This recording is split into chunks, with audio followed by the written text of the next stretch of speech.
I'd like to invite you to take a journey with me. 6 years ago, I was a corporate executive, wife, mother, and a serial volunteer. That July, I got a report from my annual physical. My health was perfect. But 4 months later, my hands hurt and I couldn't close them. The doctor said I had a virus and prescribed steroids and antibiotics. I felt better for a few days, but the pain returned.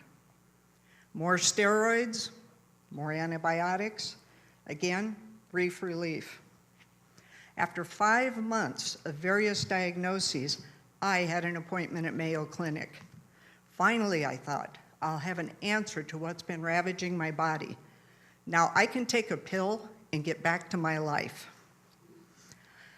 The doctor, stoic, and I, hopeful, squared off over his desk. He spoke. You have less than 90 days to live. You have a very aggressive form of acute myeloid leukemia. We can treat you, but we don't know if we can help you.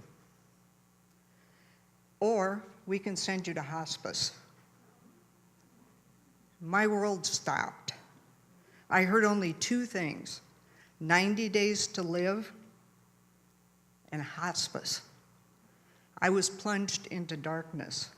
Fear gripped my throat, making it almost impossible to breathe. I fell into despair. I felt powerless. That was my pivotal moment. I had to make a choice. I could choose to be a victim.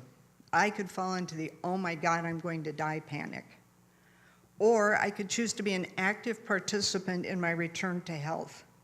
I could set aside my fear, my powerlessness, and my despair. The question I faced was, do I live in hope or do I die in pain? I chose life. After 4 rounds of chemo, a bone marrow transplant, and a long recovery, I was questioning why I had lived, questioning what I was to learn and what was next for me. The answer to why did I live was simple and clear: to be of service. I was to examine my difficult path and unearth gold that could be spent in helping others. The answer to what I was to learn was much more perplexing. After months of introspection, I realized there were 2 lessons. First was understanding why I got sick. The second was grasping how I beat my death sentence. The doctors had determined that there was no hereditary or environmental reason that I had gotten leukemia. After much research and reflection, it came to me. I was to blame for my disease. I'd allowed it to ravage my body by being an always-on, multitasking, perfectionist superwoman. I created unsustainable levels of stress and crippled my immune system. The nugget of gold in this discovery was that I needed to become a recovering perfectionist if I was to remain healthy. When considering why I beat the odds, I read stories from other survivors and scoured books that discussed the power of the mind in overcoming seemingly insurmountable physical and emotional challenges. I began to understand the power that my unshakable vision of surviving the disease had played during my recovery. That vision had shut out the fear, the despair, and the powerlessness that threatened to overtake me. I chose not to be a victim of the disease. This gold nugget was possibly even more powerful than the first nugget I had unearthed. With these discoveries, my excitement grew. I knew my lifestyle had allowed my disease to take root. I saw people around me following that same destructive path.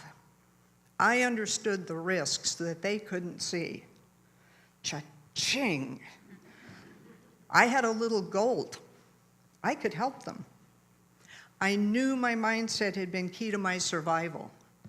As I talked to people, I realized that everyone I knew had been touched by cancer, either as a patient or as the loved one of someone who had suffered with the disease.